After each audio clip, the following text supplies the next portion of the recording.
Bada bing.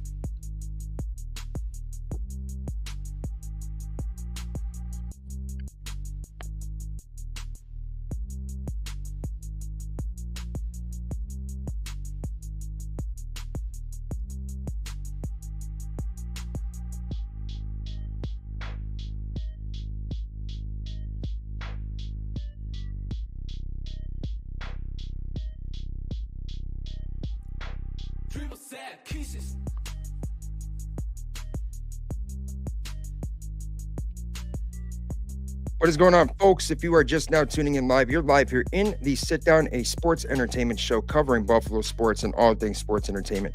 If you're just now tuning in, before you do anything else, please hit that like and share button, or just hit the react button. We don't care if you laugh. We don't care if you're angry. We don't care if you care.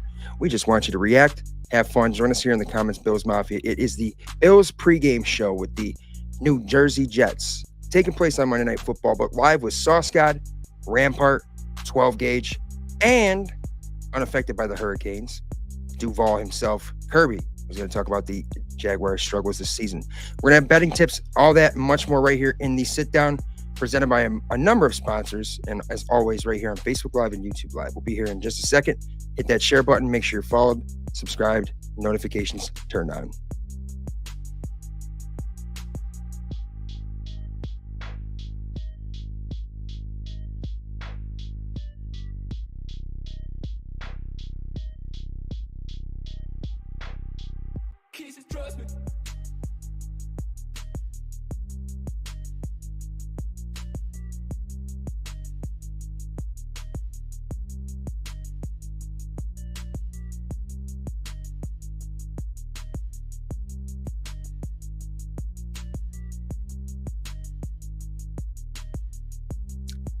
Yeah, that's right, Bills Mafia. It is the Sit Down Bills pregame tailgate show right here on Facebook Live, YouTube Live, presented by BuffaloSauceGuy.com. Duff's Famous Wings, Big Tree Inn in Orchard Park, Louie's Bar in Attica, and also the Zubaz 716 Sports Card and Memorabilia Store.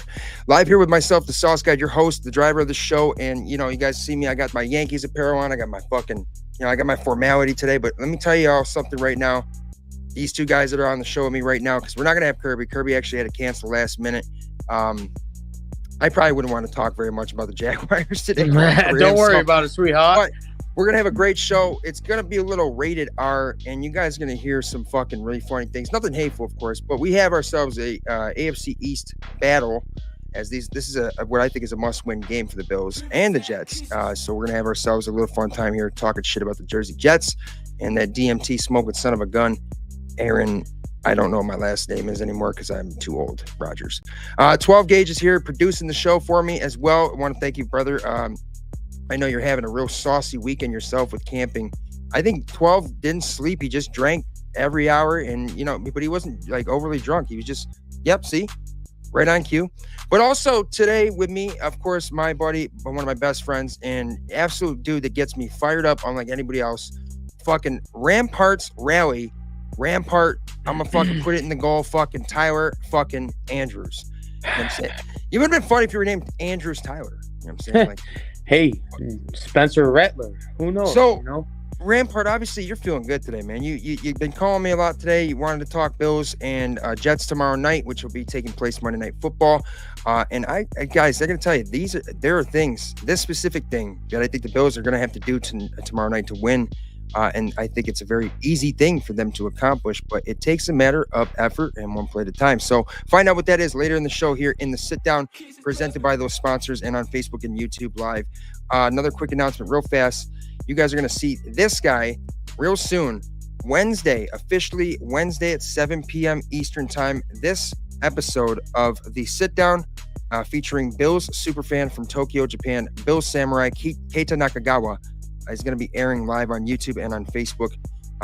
So that's pretty cool stuff. And you guys will see there's a link for it. You guys can go to the event, so you guys can make sure you have a notification on for it so that you don't miss it. Because I'm telling you what, these two were backstage the entire interview, and this guy was authentic.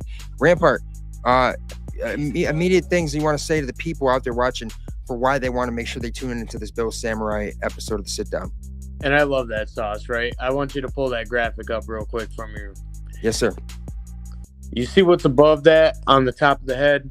That's that blue and gold, baby. So, you know what, dude? Oh, yeah. I'm fired up for all this, sports and entertainment, whatever you want to call it. We break the system around here, and I just want people to understand that Ketsi Nachawada is a real Bills fan. So let's go, boys. So Keita Nakagawa is from Tokyo, Japan, guys. He is a Bills superfan that came here from Japan last year, October 2023, for the Bills-Dolphins game, in which the Bills demolished the fucking Dolphins 48-20. What a game to come to for your first game. But his first time ever coming to America, Buffalo, for an NFL game. And it's really cool to see what he's done and the way he's fit in with the culture. And I had a ton of great questions for him, great answers.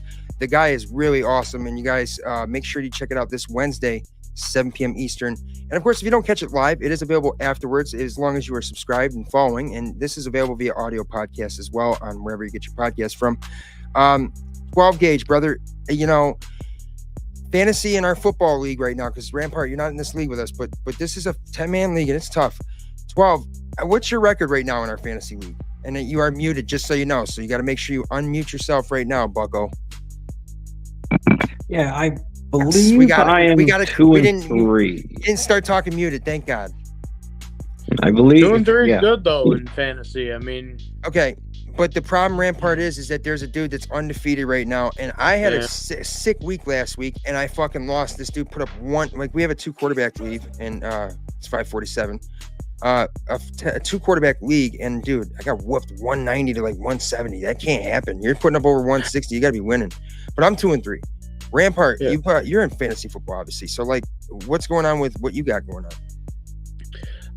Man, it's all about the defenses, right? That's a lot of teams right now are putting up a lot of points at the moment. That's always my best scorer, my fucking defense. It's tough, though, dude. It's because, no matter who you have, you're going against Jaden Daniels, or, you're hitting up against Josh Allen. Literally playing these guys, man. I love you, Rampart, because that's who I'm going against, Jaden Daniels. I didn't even know that. I just assumed. Kenneth Walker gets 32 yards and a touchdown. He scores 21. Come on, man. Yeah, exactly. Even Denver's defense, right? A sleeper team that, I kind of would have thought. Yeah, it's tough, though, dude, because fantasy is all about week to week. So you got guys you drop Keenan Allen. Now he catches a touchdown. It's tough to misjudge it, 2 touchdowns.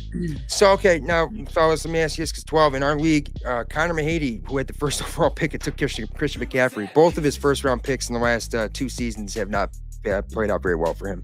He made a trade proposal with me to take ETN, Garrett Wilson, and I took Michael Pittman Jr., Rashad White, and Christian McCaffrey. I know McCaffrey ain't playing right now, and we don't know if he's going to play soon, whatever the story is with him, but I thought that was a pretty good trade because Rashad White's not playing this week, sure, but that's 2 guys that can produce. Michael Pittman's put up numbers for me. Would you guys have made that trade? Rampart, what about you? Dude, even in Madden, if I'm, if somebody offers me for, say, Alvin Kamara, right, because that's my favorite team, obviously.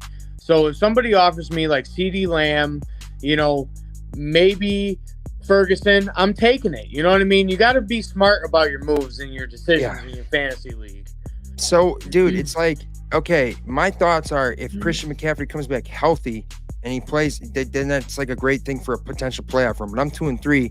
But I've had some years where I've went on serious winning streaks. In fact, you brought up Alvin Kamara. What won me fantasy football championship in the first year I had this league was Alvin Kamara with, I think it was 7 touchdowns, was it? And dude, thank God, because I was going against a juggernaut and I won the championship because of that. So shout out to Alvin Kamara. Shout out to the Saints today. No Derek Carr, but man, they were down 17-0. I saw, and then all of a sudden I saw it's 20-17. I'm like, whoa.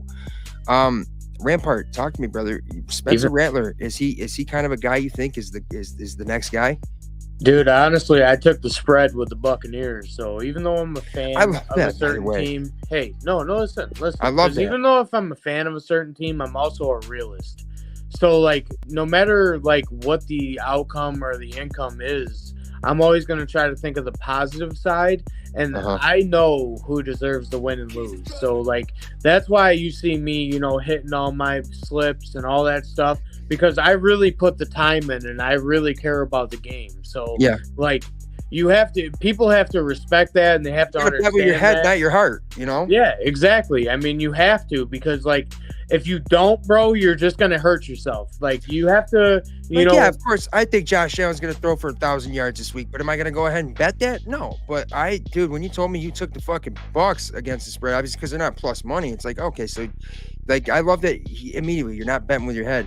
I always said if the Bills are in the Super Bowl, when the Bills are in the Super Bowl this year, I would take a bunch of money and bet it on the other team's money line, just because if I win the Super Bowl with the Bills, I'm fucking more happy than winning any amount of money. I swear to God, I would take that over any amount of money all fucking day. People say I'm crazy for that, right? But no.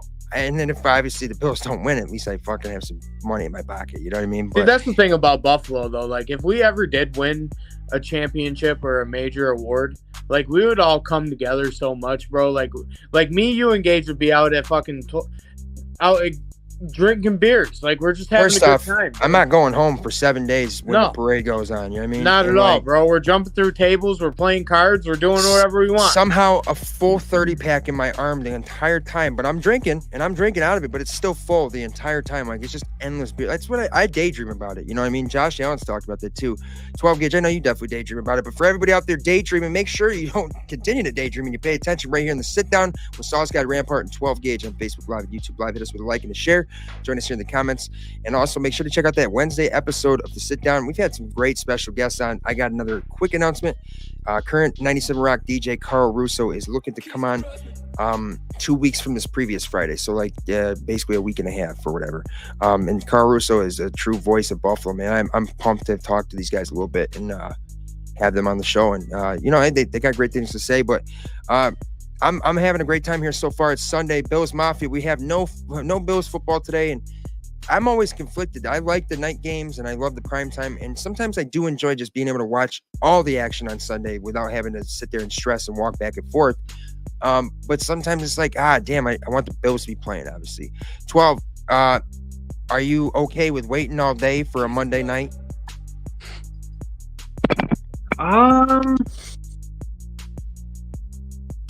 I mean, this is stressful time. Any time we gotta wait to play. So, like, let me ask you, fellas. Okay, I don't really mind it. Rampart, let me start with you. On a day like, let's say you're with us right now and you're just waiting for the game tomorrow. What's your Sunday gonna be like? Some people don't even really watch other teams. You know what I mean?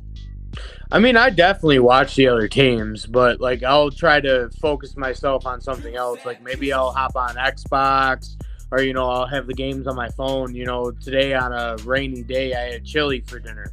So, I mean, you just gotta blend in with the times. But obviously the Buffalo Bills, it's a must-win game in my opinion, dude, because you can't let the New York Giants win a game, and you don't want to lose to a team that just fired their head coach. No. And Aaron Rodgers is fucking wearing diapers. By the way, the Jets did not fire him. Aaron Rodgers fired him. I don't understand what the fuck the Jets organization. I'm sorry. I'm not even trying to talk. I am talking shit, but I'm not being biased when I say that Jets organization, in my opinion, is dysfunctional. You go and get a fucking out of his fucking prime Aaron Rodgers. You invest the entire franchise in him, and you fired your most competent coach on your staff. When I think that Robert Saleh has been a great coach for the Jets, but let's not act like Zach Wilson was a fucking a superstar quarterback that, you know, he just couldn't seem to figure out the win with. No, it's like he played with scrubs. Fuck, Mike White came and stepped in, and they won some games. I thought that Robert Saleh did a great job for the team, so I'm happy they fucking fired him, because that's, I think, gonna set them back. So, Austin, I love that you said in the beginning of the show this is rated R, because like it has to be, right? Fuck yeah, with this team that's coming in, like you can't lose to these guys, dude. Sauce Gardner's more worried about his Twitch stream than playing football. By the way, let's get on it. Sauce Gardner, if he ever wants to fucking truly like go up against the number one wideout, I'll put the cleats back on. You know what I'm saying? And we'll see who the real Sauce God is. Like, it's like I'm sure that he stole fucking. Oh, it does Gardner. Get the fuck out of here, dog. Now, if I ever talk to him, I'd be like, yo, you cool, but like, chill. You ain't gonna pick my quarterback off. By the way, Josh Allen is currently the only quarterback with over 75 passing attempts and no interceptions. Now, I don't care if people want to say that it's a jinx. No, I don't give a fuck, dude. At the end of the day, he's played efficient football, but the last couple weeks, it has been a struggle. We saw with the Ravens game. I'm not going to go into that. We saw the Texans game, but I did see, like, I don't want to be the guy that blames things on injuries, but come on, if you have Khalil Shakir, who's been on an absolute tear this season for them, healthy Khalil Shakir, then there's probably a little bit of a difference there, because that's like Khalil Shakir reminds me a lot of what Cole Beasley was for Josh Allen. I mean, Josh Allen had a guy that they called him third and Cole for a reason. You know what I mean? So I think that's a big loss. But the Bills do have some players coming back, hopefully from injury. We have no Ed Oliver. That's 100% confirmed he's out. The Jets do have some injuries as well for them. But I think that this is going to be, I want to say it's going to be a close game. But then again, man, maybe the Bills wake the fuck back up. I think that there's one thing that they can definitely do to get this offense back up and running, because I don't think the defense played bad last week against Houston. They settled down after the first Nico Collins touchdown, and Cole Bishop, who was filling in as a rookie for his first start, seemed to actually get it down a little bit. And I mean, that takes a lot. The Bills are young too. It's not like they're not young. It's an incredibly young core where Josh Allen is like the old guy, he's the leader, right? Nope. I mean, he's still young. No Hassan Reddick, no Von Miller, so that kind of cancels each other out. Oh, yeah. And by the way, fucking Roger Goodell, go fuck yourself, dude. Fucking Jamestown, fucking New York native. And just like, I'm going to wait until the Bills get on a fucking nice little tear, and I'm gonna throw in the, I'm going to just suspend them. Like, yeah, exactly. Just suspend him. I hope Von Miller gets get pissed. After him, though. I hope Von Miller comes back like pissed. I mean, like, pissed. I hope Von Miller looks like I hope he gets off his chicken farm and he just gets many amount of eggs as he can and puts them in a milk cart. Yeah, we're talking 8 dozen minimum. You know what I'm saying? I want that free Big Mac from fucking Big McDonald's. He gets to drink out of the trough this week, boys. Because let me tell you, in 2016, Cam Newton must have like said something that really hurt his feelings or pissed him off, because like he was literally determined to get to the Super Bowl, and the Broncos did not have very much offensively. They had Brock Osweiler took over for Peyton Manning at that point, but Peyton Manning obviously played the Super Bowl, but Peyton Manning didn't win that Super Bowl. Fucking Wade Phillips got Von Miller fucking amped the fuck up, where he took like fucking 80 milligrams of some Adderall or something and just went on a fucking tear and won that Super Bowl. So I hope Von Miller comes back that way. If you guys are just now tuning in, this is the Sit Down with Sauce God, Rampart, and 12 Gauge. We are talking a little bit about... And no Sean Moreno. No Sean Moreno. Fucking no Sean Moreno had that 200-yard game and was like fucking tearing up, crying. I mean, like, it's like, yeah, dog. Like, he's a dog. You know hey, dude, can we talk about Colorado, honestly? Because I kind of want to. Okay. Dude, you Colorado, had Kevin Buffalo? Durant, Russell Westbrook at the same game together with Carmelo Anthony there, and you put up a losing effort like that, dude. Like, come on, bro. I get Travis Hunter got hurt or whatever, and I get that the Lions kind of like... They got defense. Neither, though, bro. No, Shiloh was putting in a lot of tackles. I can't lie, dude. Shiloh Sanders, he's a stud, dude. But I love Prime. I fucking love him. But I got to say, too much noise at times. With too much. What's going on. Dude, and you have Carmelo Anthony, Russell Westbrook, and Kevin Durant at your football game, and you lose? Yep. I mean, dude, I get that they say, like, the offensive line isn't good and stuff like that. But I think, dude, I just think, like, there's times that Shador can step up in the pocket, right? Because I feel like at times he's trying to roll out. He's cocky at times, too, with his throws. He runs right into the sack, dude. And it's all right, bro. Oregon, Will Howard, you're a shitter. I just want you to know that. This is Raider R. And let's go, boys. You know what's funny is I like Ohio State, and I do like Oregon. Oregon's uniforms. I mean, I don't like them, but you know what I mean. But like, that was a great fucking game. College football has been pretty fucking stellar. But Shodier Saunders, I think he's gonna be good. Yeah, and he'll probably play in the NFL. I don't know what he'll be in the NFL, but I can tell you this much. Yeah, they don't have much else except for Shodier and Travis Hunter. I mean, I couldn't tell you who the running back is. I couldn't tell you much about their defense. But it is, of course, I mean, that's an exciting place to definitely play some fucking football, though, too. So we just lost Rampart. I'm sure that he'll be back in here in a second. 12 Gauge, I think you're still back here with me as well. He cut his camera out, so that probably means he's fucking shotgunning 3 beers, ladies and gentlemen. But we're expecting Rampart to hopefully come on back here. It is Sauce God right here, Sunday evening. Now, 12, did you have any bets in today? Because I'll tell you, man, I you know me, I like to make picks even if I'm not actually betting, because sometimes I don't really like to bet. But I'll tell you this, man, I thought the fucking Saints were going to end up covering that 3.5. Eagles didn't cover 8.5. Basically, yeah, fucking, okay. Well, good thing is, though, is that I fucking said, hey, Gabe Davis, anytime touchdown score, he got 2. Then I actually had the under for the Ravens game, but it was cashed out. Okay. got cashed out. So it's like, thank God, because the Ravens game went over. I mean, they vastly went over. 53 points. Rampart said. Rampart City's got to run. 12 gauge. Let's switch the view to our 2 right here. Excellent. All right, so now it's Sauce got in 12 gauge, man. Now 12, brother, I will tell you what I liked for the picks for the 4 o'clock action. We do have Sunday Night Football later as well. And don't forget the Bills play Monday night tomorrow. I will be at Danny's in Orchard Park tomorrow for some wings, wing night 12. You know, it's 10-cent wings if you buy 2 or more beers. I was taking fucking over for the Cowboys Lions, man. I mean, it was 52.5. I see high numbers like that. I don't shy away, especially those are guys that can score. But Detroit is right now leading the way at halftime, 27-6. Holy fuck. Yep. Jared Goff on an absolute tear. Then you pay Montgomery and he comes out and he fucking gets you a tough touchdown. I love that. Also said, hey, under 36.5 for the Steelers and Raiders. That's currently at 15-7 for the Steelers. Steelers always have weird score games. They do. They do. That's 23 right. Rampart's not going to be coming back, so that's okay. 12. Let me tell you something, man. Raiders, they had a low game again last week after they stayed low the week before that, but Steelers just don't really score a ton of points, and they are always like 16-7, fucking 12-9. I mean, like, or 12-7. I mean, it's just always like weird numbers. So I like that so far. Now we have for all the other games right now, we have in the third quarter the LA Chargers and the Denver Broncos. Chargers are whooping on them 20-0. The over under for that I think was 36.5 as well. A lot of games in 30s for over unders 12. Falcons are 22-17 against the Panthers at half. Kirk Cousins, man, is he really Kirk Cousins? How do you feel about Kirk Cousins? Obviously, he had a big week last week, but is he legit? Should we consider Kirk Cousins to be an elite quarterback? Elite. I'm not sure about. Very good. Very good, yes. Except those times when he has those shit games. Yeah. It's just like.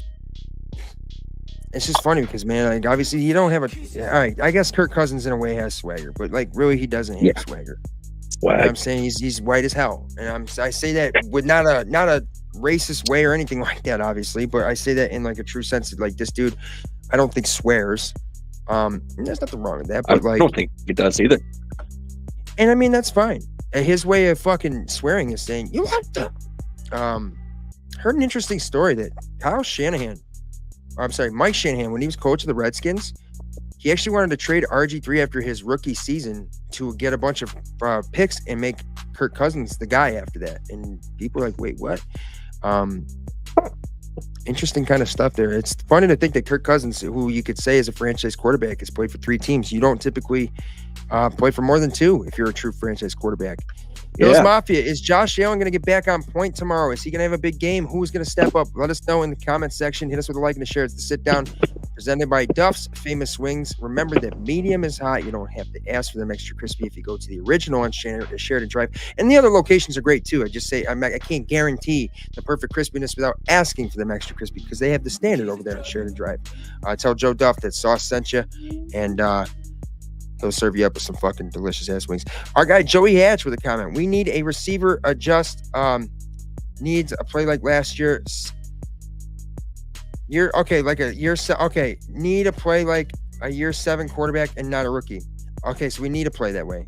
And I don't see us getting a receiver. Brandon Beane once again will sit with his hands and think that this roster is worthy.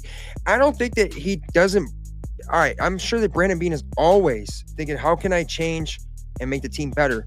But you don't want to fuck with it too much when you are in the middle of the season at this point. And yeah, Devontae Adams, the rumors are now saying that he's more than likely possible going to stay with the Raiders. And at the end of the day, you have to think, okay, you'll give up a 2nd round, 3rd round pick. Those picks are fucking valuable. You know what I'm saying? Those picks are trade up kind of picks. Those picks are also guys that you can get on rookie contracts to stay competitive, right? Brandon Beane will just try to, he'll make the trade if he sees something that's out there, and if they have a grade on it, right? But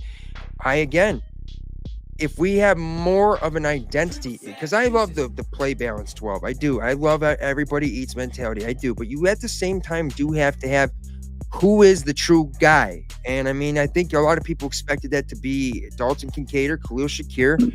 And it's been a little bit more of Khalil Shakir. And we saw some things out of Keon Coleman, but he's still a rookie. You can't expect him to just be fucking Julio Jones year 5. You know what I mean? Like, holy shit.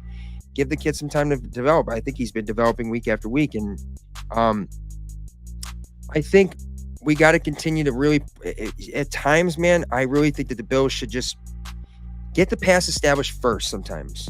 Get that established first and then run the fuck out of the ball. I don't want Devontae Adams anyways. I want the receiver from the Browns, Amari Cooper. Yeah, okay, me too. But at the same time, I think Cooper is on the last year of his deal, so you're essentially getting a 1-year rental. Not saying he wouldn't sign an extension with the Bills, but you're gonna have to, at the end of the day, get convinced whatever team you trade. His cap hit, I think, is like way less, so it would work out much easier. I like that possibility of Amari Cooper, but I mean, you guys, realistically, what are you gonna tell me, 12? That you're gonna get a guy like Amari Cooper in week 1? Is he gonna step in and just mesh with Josh Allen? No, they have to develop that kind of chemistry. Josh Allen and Stephon Diggs had that because they worked together in the whole offseason before their first season together. Gabe Davis, same thing. Okay. 12. This is an interesting take I had too. I actually commented on his mom's post. Alana Davis, it's Gabe Davis's mom. I said, when the Bills traded Stephon Diggs, I kind of hoped at that point, it's like, damn, I really wish Gabe Davis is going to get re-signed to the Bills, and maybe they try to see if he could be the number one. At the worst case scenario, he still is going to be a part of your offense. I mean, it's not like Gabe hasn't had big games, but maybe if he was the number one guy, would he really do? Jaguars ain't using him like that. You know what I mean? The Jaguars ain't using him like that, and I think we saw 2 touchdowns out of him today, but like it sucks hearing that him and Trevor Lawrence had a supposed rumored fight where Trevor Lawrence threw a tablet near him, and I saw a comment that said if he threw that tablet any way like he's throwing the football this year, then it was nowhere near him, so he's okay. But it's sad to see that because the Jaguars are, at this point, I feel bad for Kirby, man. You got nonstop hurricanes, and then your team seems to be a fucking hurricane itself. I understand you want to give Coleman time to develop, but the Bills organization didn't give him that chance. Drew him into the mix and said, be what Diggs was.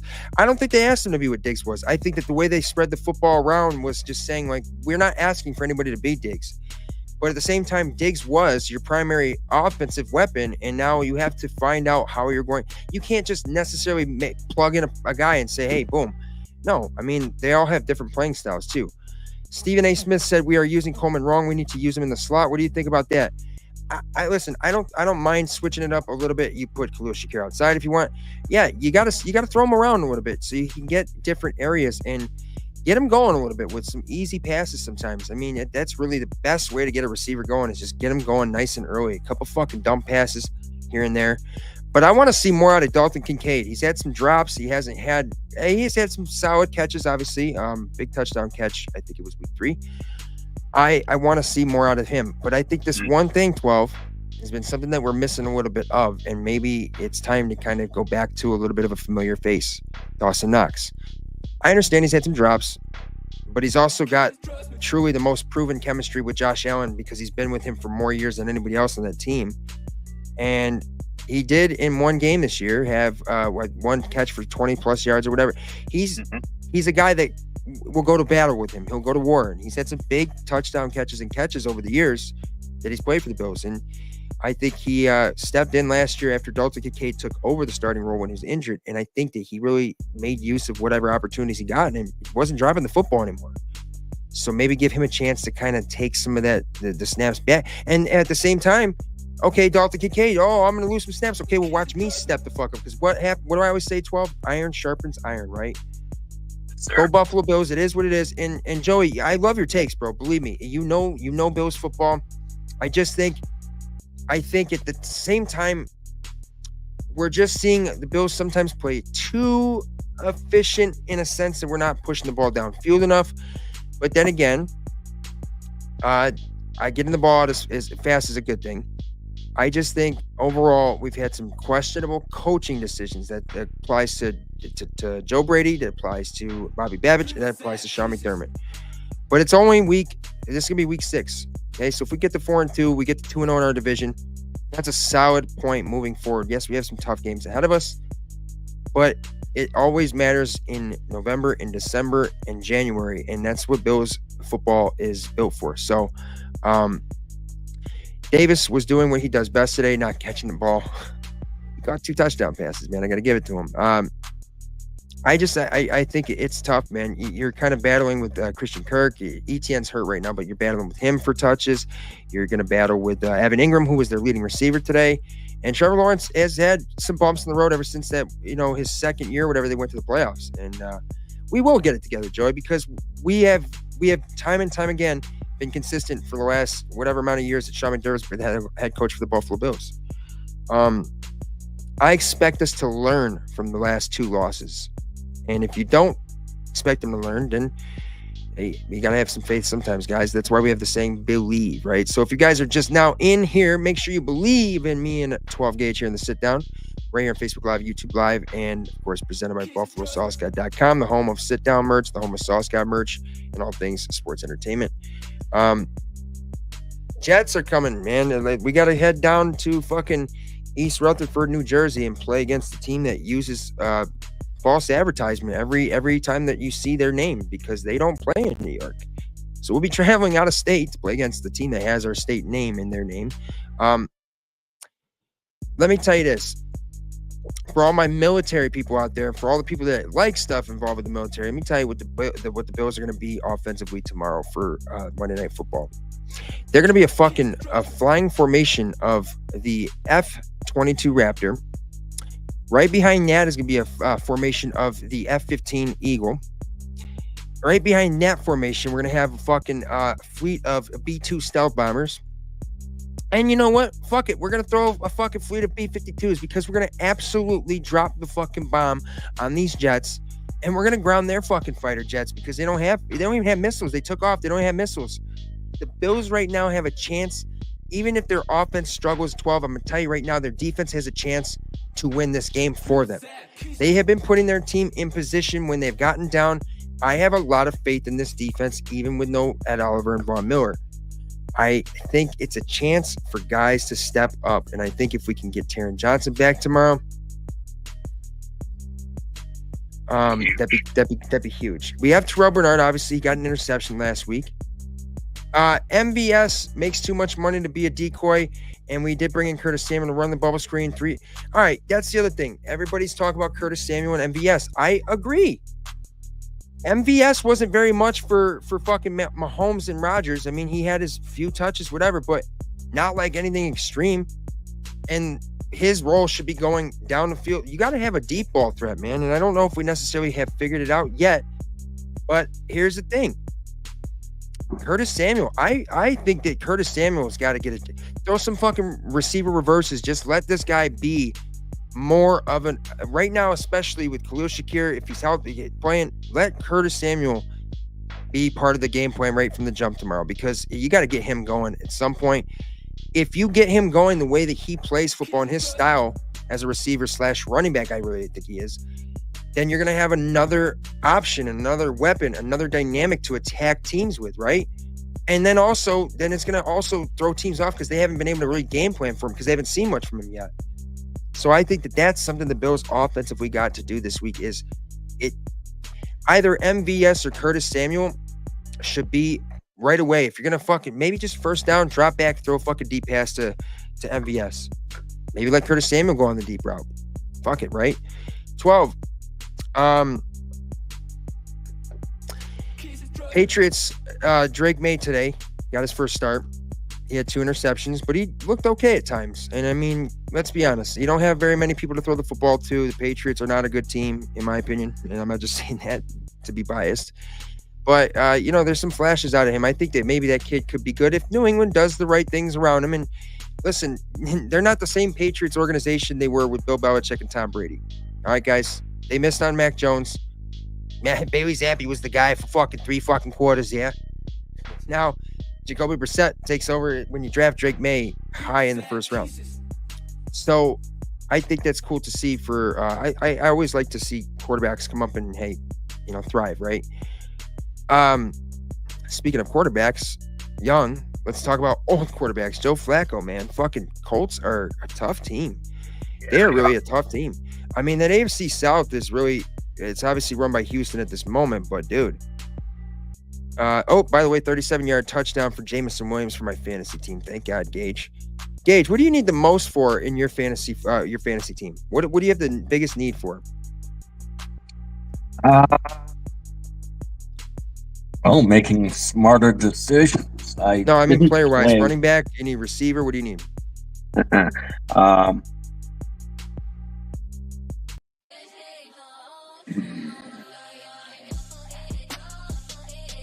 I think maybe a receiver. You need a receiver? Maybe. I'm gonna honestly look at your team right now, because here's the thing, brother.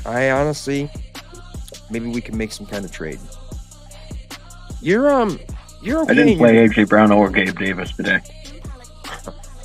But you did have Baker Mayfield, and you did have Brock Purdy this week. That's fucking good. Yep.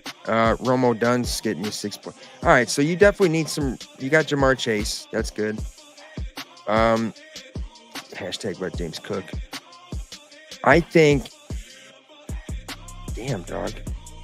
You also know you have 2 bench slots available. I forgot to take AJ Brown off IR. Oh yeah, you get him activated. But okay, so you got Jalen Waddle on a bye week. Maybe I can make a trade. Brian Robinson Jr. possibly. I know he's on your bench and he's out for a guy like Jordan Addison. And let's not act like Jordan Addison doesn't. I mean, his first game back, he had a big game, and he's always going to eat a little bit when he's opposite a guy like Justin Jefferson. That could be a possible trade for us, because I have a lot of receiver depth. But one thing I do not seem to have consistently all the time is running back. Knicks, I decided to play over Deshaun Watson this week, and Deshaun Watson just sucks. But Bo Nix ain't much better today. Javonte Williams ain't much today. My true leading scorer for my fucking fantasy team this week, okay, outside of Trey McBride, is the Tampa Bay defense, who actually allowed 27 points today. Nice. But had a touchdown, 2 interceptions, and a fumble recovery, so that's huge. The Jets also have one of the best corners out. Sauce Gardner, obviously, because he ain't Sauce God. And that's fine and dandy. But I think, if anything, man, I don't care who you got at defensive back. Josh Allen's going to come out there and play. Let's just fucking stay the way that we play against the AFC East 12. Let's not think of the 2 losses. Let's not think of this as a must-win. Let's just go and play the way that we are accustomed to playing in the AFC East and dominating. That's what we do. Yeah, we haven't lost more than 2 divisional games since Josh Allen's, second year? Or no, I think it's since his 3rd year at least, I think. So that's big right there. Let's look around the league, too, real fast. Ladies and gentlemen, it's live here in the sit-down with Sauce God and 12 Gauge. Fantasy, man, I don't really have a ton of faith in my guys right now, but whatever. 12, I think Jaden Daniels, man, against the Ravens today. That was an exciting game, but... and it was. Okay, Steelers and Raiders are at 29, by the way. We got 7 to give, so they better chill. The Falcons and Panthers are currently in the 3rd quarter, 22-17. Steelers are up 22-7 right now in the 3rd quarter. The Chargers and Broncos are in a lopsided game. Chargers 23-0 right now. And Dallas is losing 6-34 at home in the 3rd quarter, 12 minutes to go against the Detroit Lions.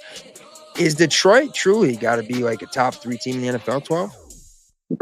I think so. I think they have to be, considering the way they're playing against Dallas right now. Yeah. I mean, yeah, of course. I mean, Dallas has had the best time this year. Here's the thing: Jared Goff is playing lights out the last couple games, but he's got some really great receivers and great options in an offense. And I think a guy like Ross St. Brown is a number 1 receiver, but he's also a very unselfish guy. He's not the kind of guy to make a lot of noise. He's a good teammate.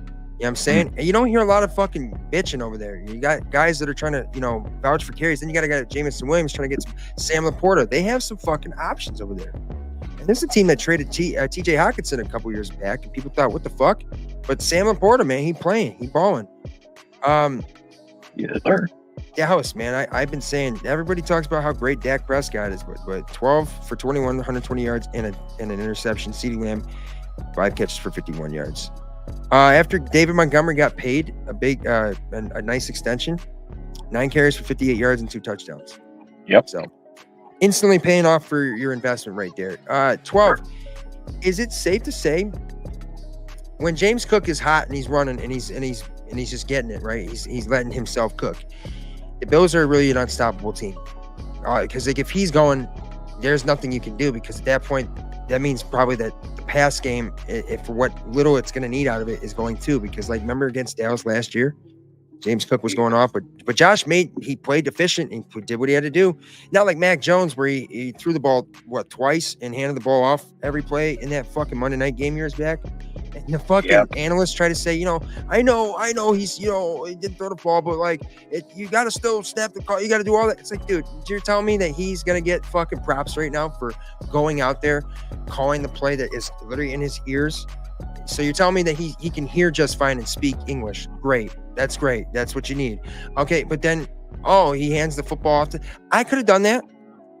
And I could have looked like less of a douchebag doing it. I hope that Jaguars fans don't fucking start telling, hey, let's bench T-Law for a minute. Let's go to Mac Jones. Give him a chance. No, dude, no. I don't care if T-Law throws 6 picks. Don't go to Mac Jones. No. Because if you do, you're going to get the curse of the sauce got on you. You know what I'm saying? I mean, it ain't my fault, man. Fucking that kid thought he was fucking elite because he was running with his offensive lineman when they would have to run sprints. Who the fuck cares, dude? Who the fuck cares? Go smoke a joint and I'll have more respect for you, It's me and 12 Gauge right here in the sit down. I know I'm doing most of the talking here, but 12 Gauge, tell me, okay, obviously you hate the Patriots. You hate the Dolphins. Do you have a hatred for the Jets?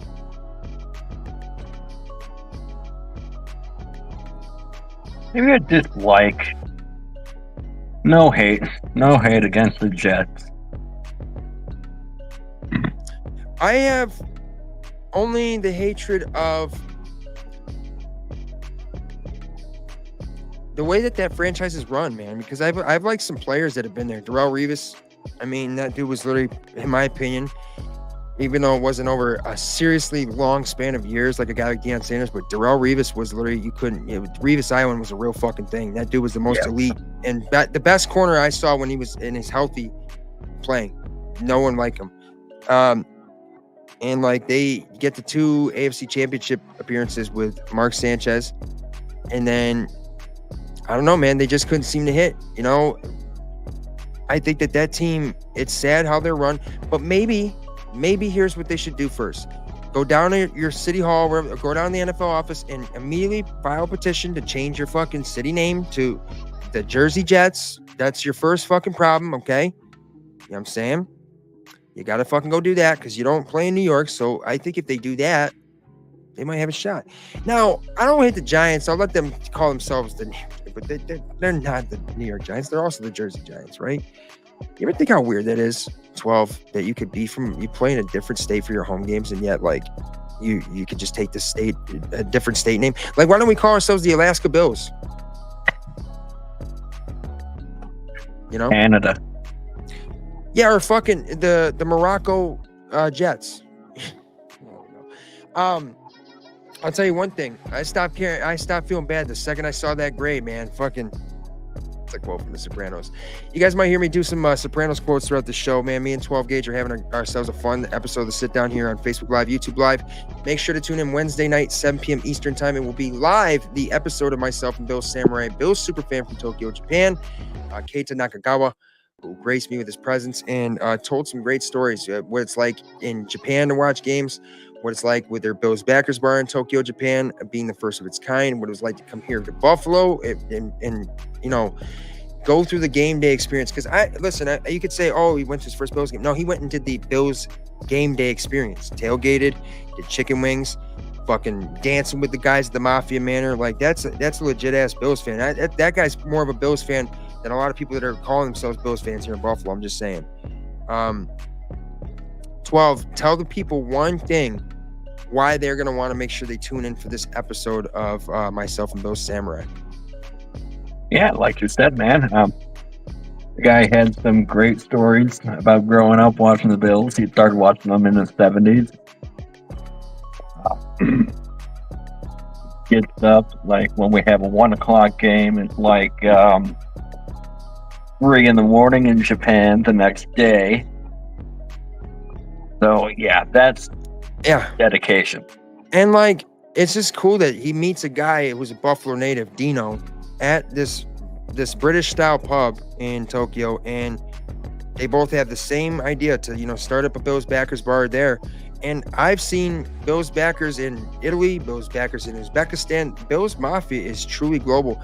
12, I got to say, man, I think that in this world, there are probably a lot more Yankee fans for all sports, like anywhere in the world, right? Because it's just a historic franchise. Like, how could you not think that the Yankees, right? I'm not even saying that to be biased. But Bills Mafia is truly, I think, we don't get that credit because we're a small market franchise, but I think are the biggest fucking fan base there is. Maybe the Cowboys and the Steelers have a little bit more than us, but dude, really, like, look how well we travel.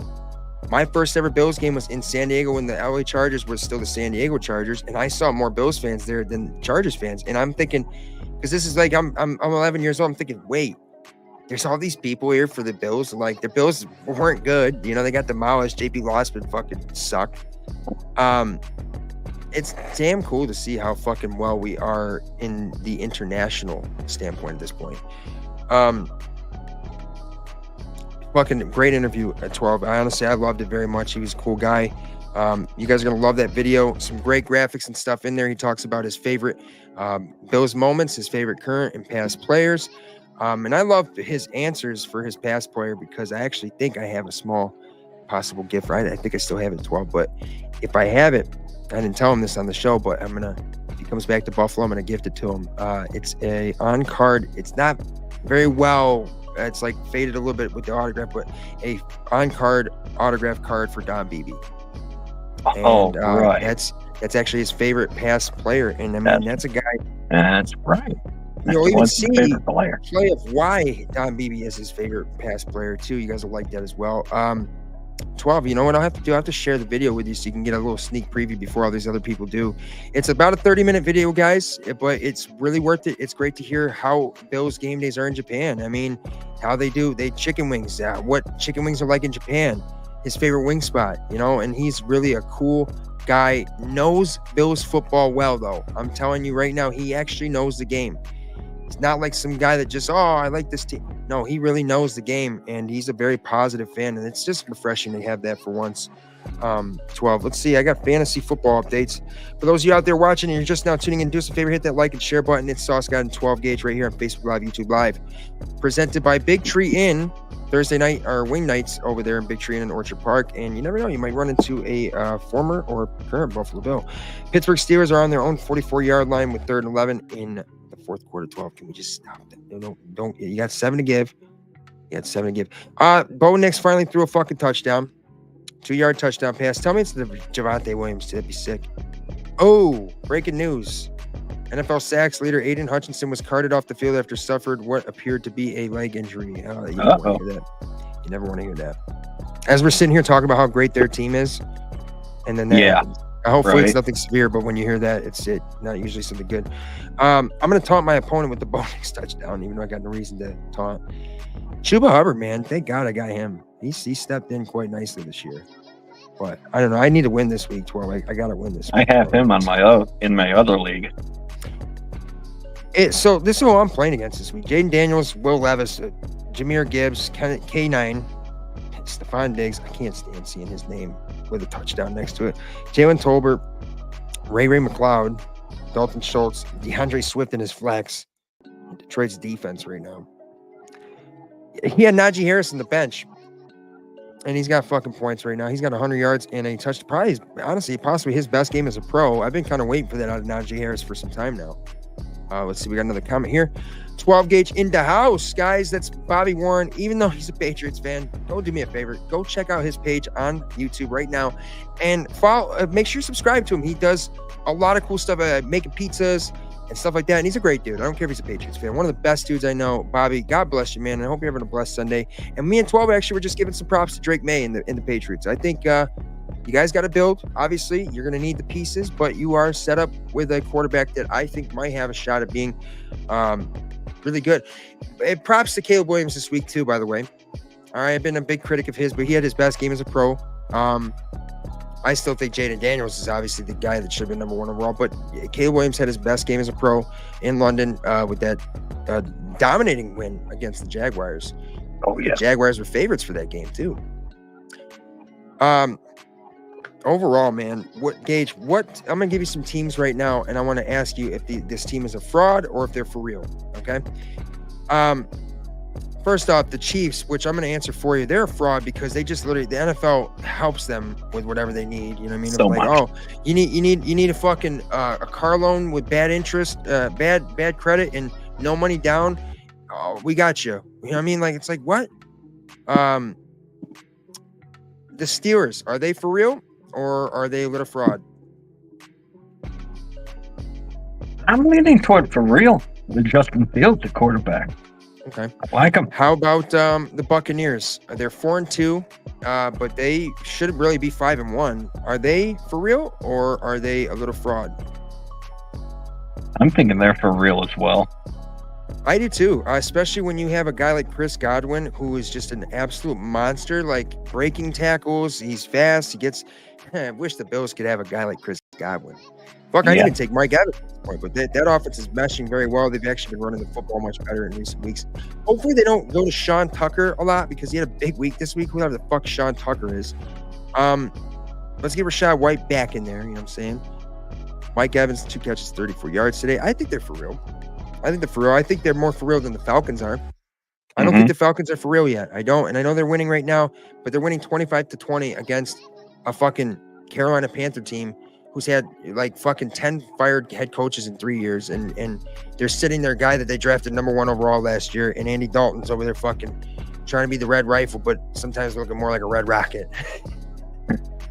But he's actually balling today. Bills Mafia, 20 for 28, 172 yards and 2 touchdowns. Kirk Cousins is not having quite his day, but Bijan Robinson is playing pretty well.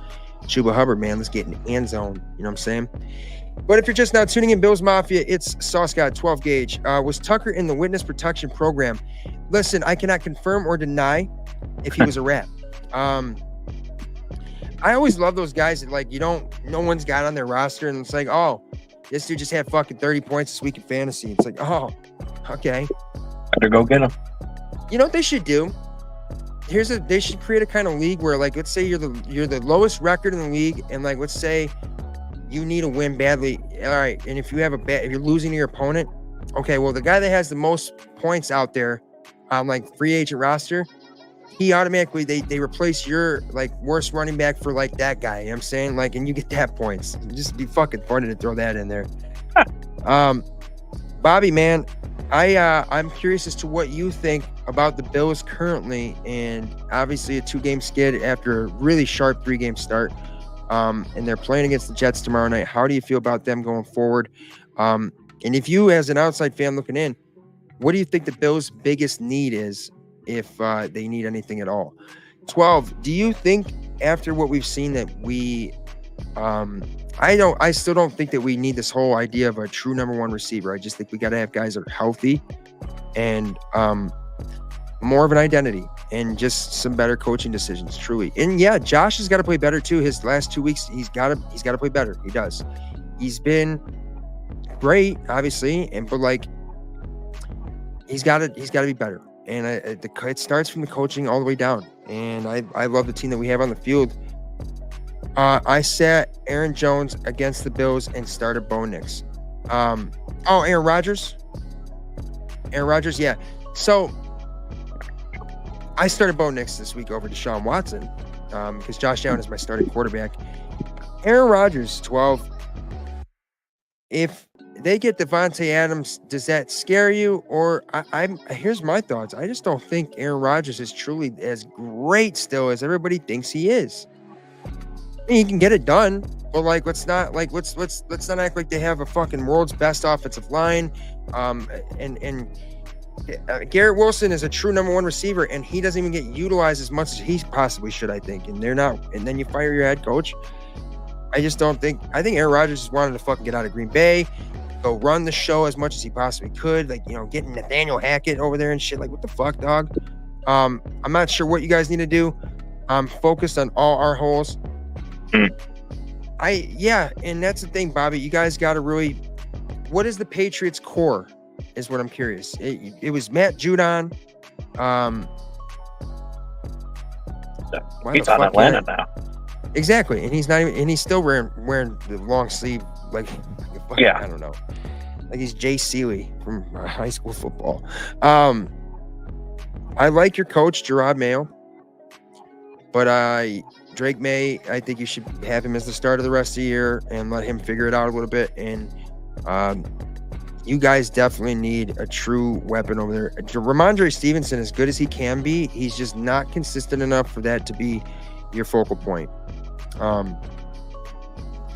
tell you this much: the Patriots are still a team that can give some people some problems. I mean, they gave the Texans some problems at times, but the Texans ultimately have way too many weapons over there. 12. Let's talk about the Houston Texans. Are they honestly a team that are they for real? Are they one of the top 3 teams in the AFC right now? I'm not sure about top 3. Top half for sure. Well, you got the Chiefs. You have to put them number 1, obviously, right now. As much as I don't want to, I think second. You've got to AFC wise. Let's think about it.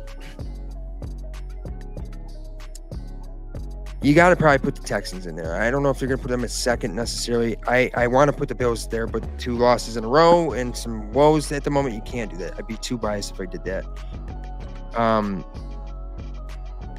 Steelers are playing pretty fucking good football. They really are. I mean, they are maybe not beautiful wins in a sense, but they're really just finding ways to win and doing so with Justin Fields. They got a great situation over there just overall. And Steelers have been a good franchise for a lot of time. Let's take a look at the current AFC standings, actually, 12. For everybody out there just now tuning in and hit us with a like and a share, it's 12 Gauge and Sauce. Kind of talk a little bit about the NFL today. We'll get into some Bills talk here in just a few moments as well. Oh, Ravens, after losing 2 straight, have been on an absolute tear. Lamar Jackson looking like Lamar Jackson. Browns are no good at this moment. Colts are winning games, but you can't say that they're one of the better teams. I think really you got to say, you can't say the Bengals right now neither. I probably would say Kansas City, Houston Texans, and then the Bills at 3 because the Bills win. Ravens at 2, Texans at 3, Bills at 4. Bills win against the Jets, then I'll move them back up. But right now you can't put them ahead. If you do, then you're just being biased, and I can't sit here and be biased. 12. I tell you what, man. Let's talk a little bit about the Yankees. I really am happy as fuck that they were able to win the AL Divisional Series against the Royals. A lot of respect for Bobby Witt Jr., one of the best players in the game, best shortstop, I think, in the AL by far.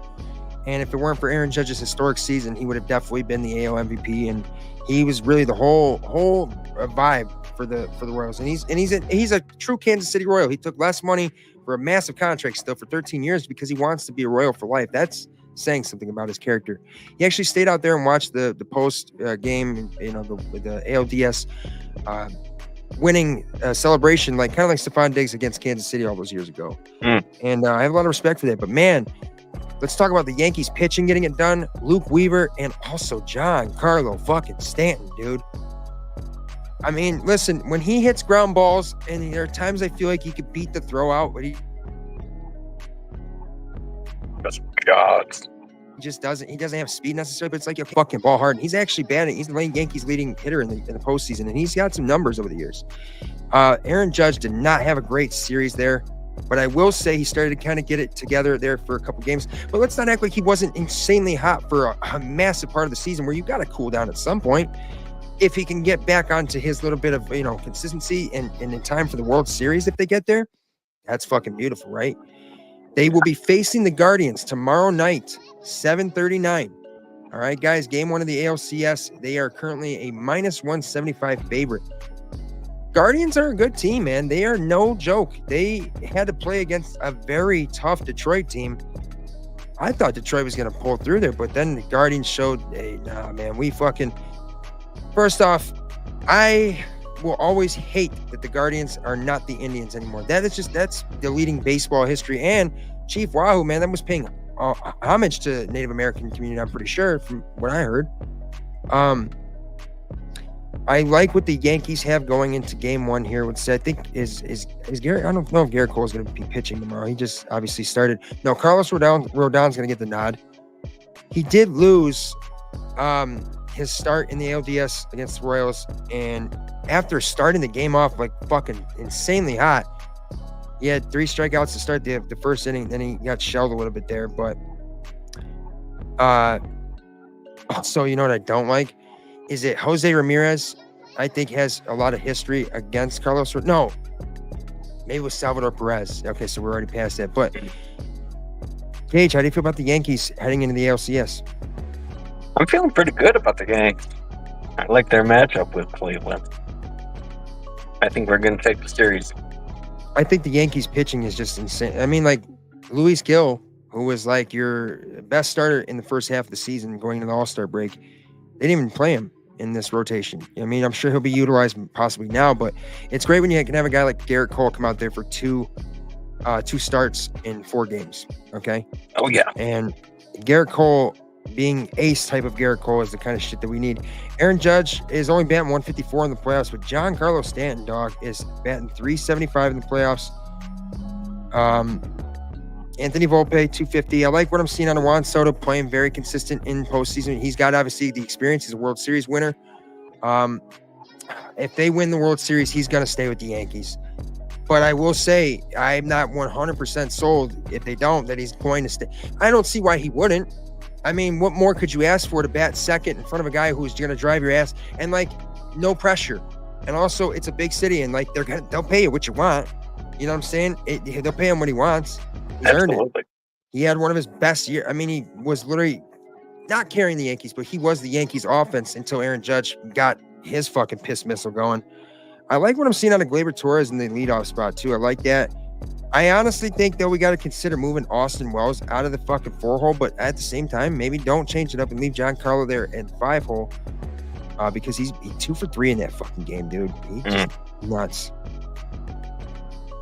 Man, I will tell you this. One of the best moments of that series, by the way, was the fact that Royals had a guy named Vinny Pasquantino. That's a nice Irish boy, my mom would say, but obviously that's not the truth. Luke Weaver has got a 0.00 ERA in these playoffs right now, dude. It's just like, that's awesome. He had 9 pitches in the last game. 8 of them were strikes, 2 strikeouts. That's the kind of shit that you want right there. Garrett Cole only threw 7 innings, but he only threw 87 pitches. That's really good. I'm liking that I'm not seeing all the big amount of strikeouts from him. I'm liking that I'm seeing him get outs, Garrett Cole, because at times he can give up a big home run or whatever, but he was injured for most of the year, guys. So like, let's hope that he just has his mojo going. And I saw the swagger in one of the last games the Yankees played in the regular season. He stared down the umpire because he didn't get the strike call, and then the next one he struck him out anyways, and he stared his ass down. 12 gauge. Let's go back into some football talk here. Ladies and gentlemen, Sauce got in 12 gauge on Facebook Live, YouTube Live, and the sit down. Don't forget, Wednesday night is the exclusive interview with Bill Samurai, a Bills superfan from Tokyo, Japan. The Bills are currently 2-point favorites in Jersey tomorrow with an over-under of 40.5. I'd say take the under because the Bills are going to win 40-0 by $1 billion. I forget that hockey's going, by the way. Sabres got their first win of the season, and it's in a game in which everybody seemed to get it going. They could have had their first win a couple games before that, but they fucking gave up 33 goals in the fucking the final period there. It's like, dude, what the hell? Let's see who they got upcoming. 12 Tuesday. I think they play. Do they play Tuesday? No, they got some days off. Okay, that's good to see that they got some days off. Wednesday, though, they are in Pittsburgh to face the Penguins. That's nice to actually be on TV so I can watch it because MSG doesn't let you usually. But the 1-3 Sabres will take off against the 1-3 Penguins. And everybody that's saying the Sabres season is shot, like, dude, this isn't fucking the NFL. It's an 82-game season. And you don't have to win every game. You got to just get a fucking overtime loss. I will never like that. I will never like that. You get a fucking point, but you fucking you lose. At that rate, fucking I think if you get an overtime win, you should get a fucking half a point then. You know what I'm saying? Like, come on. 12, do you like that rule where they, you get a half a point in your record in your standings if you get an overtime loss? Actually makes it more interesting at the end of the year. It does, but you realize the Sabres would have been in the playoffs last year because they had more wins than the last seed, right? But they didn't have as many points. Of course, that's us being salty. If it were the other way around, it'd be different. All right, so damn it. The Steelers, of course, and the Raiders both scored, so that game just went over. I hate that. Speaking of, he says hated. You hate what, Bobby? What do you may be talking about the hockey 1 point. Oh, yeah, dude. I mean, all day. Like, it's just, like, you can't do that. Wait a second. Did they take, no, that's not the game I'm looking at. This one. Oh, damn, that sucks. I hate that when a game just goes over. Yeah, the hockey rule, I think it's stupid because you should be credited just for winning games. You know what I'm saying? Like, but at the same time, I guess in a sense, yeah, it does help. It's kind of like how a team that goes 9-6-1 will get in the playoffs over a team that goes 9-7. You know what I'm saying? Because they got a tie. It's like, yeah, that makes more sense to me though. You know what I mean? Both teams neither or lost, so like you should be getting a half or whatever the fuck right there. All right, 12. Let's just switch it up here a little bit. Talk to me, ask me some questions about what you think about this upcoming game, or what you want for my thoughts on tomorrow's matchup against the Jersey Jets. But first, we're gonna play the introduction video that we never played in the beginning because I want to take a brief commercial break. So guys, hang in. Oh, I love that just played.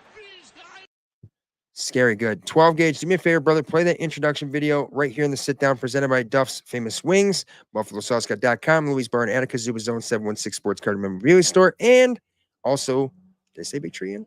Big Tree Inn. All right, let's play that video. Let's get this over with. 1, 2, 3, 4.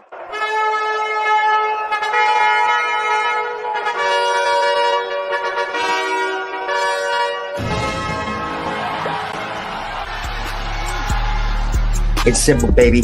Buffalo Bills football is back, all right? Let me tell you something. I'm gonna crack a cold one because since it's tailgate. Ooh, ice cold, Mike. Let me tell you. Ladies and gentlemen, you are live here in the sit down with Sauce God, the sports and entertainment show. I'm whipping the sauce, I'm tripping, of course, I want it all. All of my dogs be running with guard. Your mama, you're holding your pennies and bra. Cause when I get whipping the sauce, he taking it off. I'm dancing on tracks like stomping the yard. We keeping it quiet, we moving the signs, but now we starting a riot. Yeah, keeping my eye on the prize. I got me a queen, we riding like Bonnie and Clyde. Trips to Dubai, the way I be flexing, I'm destined for changing my decimals. Decibels hitting the wave, I'm rapping incredible, splitting their head like a cantaloupe edible. Got me so high, I'm touching the sky. Of course, I give it my all. I'm whipping the sauce, kicking the door. But then we been here before. She ain't involved, well, she ain't involved. Taking my shot, even the down, we tying the score. Do your dance and now twist, don't stress, don't trip. Whipping sauce real quick, stay dripping, sipping on cognac, real tea in my veins, but you find that I'm whipping it, watch it get saucy. How you doing it? I'm twisting and mixing and shaking them haters right off me. What you doing? Bills Mafia, we're back from a brief commercial break right here on the Sit Down Sports and Entertainment Podcast, covering your Buffalo Bills, Buffalo Sabres, all things sports entertainment. We're talking a little bit about betting. We're talking about the rest of the action in NFL Sunday. But of course, we have to get into some Bills conversation here. So the Bills are on a 2-game losing streak, and they started off on a 3-game winning streak, in which people were saying that they were the best team in the NFL. And yeah, I always believe my team is the best in the NFL. But at the end of the day, we've seen some inconsistencies and some issues, but I just think that if you play like you did in those 3 wins where you're making the right decisions coaching wise, you're not drawing yourself into stupid penalties, and you're not turning the football over at all, man, that's a blueprint for success. But also a blueprint for success is having your true sense of what your identity is going to be. And we just don't have that necessarily without Khalil Shakir, even though he might not be your 10 catches, 100 yards game kind of guy. But same time, you just have to find a way to, if you want a balanced offense, you got to find a way to get it started in one direction so you can kind of teeter-totter back and forth and stay balanced. That's the way I look at it. I'd like to see the Bills utilize Curtis Samuel right from the start, or MVS, man. Send him. Just get something different. Get some juice. Get some people to shut the hell up about, oh, this guy hasn't done this. This guy hasn't done that. What the fuck ever. I think the Bills are they just got to go out there and show themselves, hey, we can get this done. It's the Jets. We've been here before. The Jets just fired their head coach, and I believe that was the best coach that they had on their staff. I guess the guy that's going to take over for the play calling is not Nathaniel Hackett. It's going to be some other dude that's going to air it out more or something like that. But like, come on. You got a chance tomorrow to stay 2-0 in your division. You get yourself to 4-2. I mean, that's a solid start for the first 6 games of the season, right? But you got to stay with it. And James Cook is questionable at the moment. Khalil Shakir is still questionable at the moment. Taron Johnson is still questionable at the moment. I will pull up the current Buffalo Bills injury report, but if you guys are just now tuning in or you haven't already done so, make sure, please, and thank you first and foremost, hit me with a react button, even if you want to laugh. I don't give a fuck. And hit us with a share so we can get this out there to other people as well so they can see the best damn show that is out there covering the Bills. And also with the upcoming episode of the Bills Samurai in the sit-down with myself for a 30-minute interview airing Wednesday. You don't want to miss stuff like that. So make sure you're following, like, and subscribe with your notifications turned on. 12 gauge, man. How's your buzz? I just want to know. Buzz is doing pretty good. I'm coasting along. Now, Bo Nix threw another touchdown. So, like, all right. Okay. All of a sudden, the fucking projections in fantasy for this week have flip-flopped. I went from being a fucking 20-something% win probability to now I'm at 60% win probability. Thank you, Bo Nix, for getting more points than Deshaun Watson so far, obviously, because it's still time to fuck that up. I didn't play Calvin Ridley. That was a good choice. I should have played Christian Watson, but come on, he hasn't done shit, and he just got back from injury. Mm-hmm. But, like, Javonte Williams got a touchdown. Wow. Or no, that's Jameson Williams. I keep seeing Jay Williams. I don't know which Williams is which. If Josh can have a big game tomorrow, man, I might have a shot at winning this week, and I need that because he's got Tyler Bass. That's all he's got remaining. And if Josh Allen's going to be the fucking guy who decides it, ultimately for me. So I kind of need him to have the kind of game that he needs because I'd like to get to 3-3 in the fantasy football season. And for anybody else out there, if you're in a fantasy football league, let us know what your roster looks like. Let us know what you guys got for bets. 12. Let's talk about Sunday Night Football before we get back into our Bills conversation. So we give out free picks here, and I honestly think in our group chat with the Sit Down Podcast guys and Timmy with his, and even Rampart, who sucks he's not here because he won a nice ticket today, I guess. We got some fucking winners around here, okay? So bet and play at your own risk where it's legal and where you're able to legally do so. We do not encourage or endorse any illegal or underage gambling of any sort. Bet and play at your own risk, as I always say. But 12, let's get into I'll Take That Action, and let's talk a little bit about the Sunday Night Football slate that we have coming up.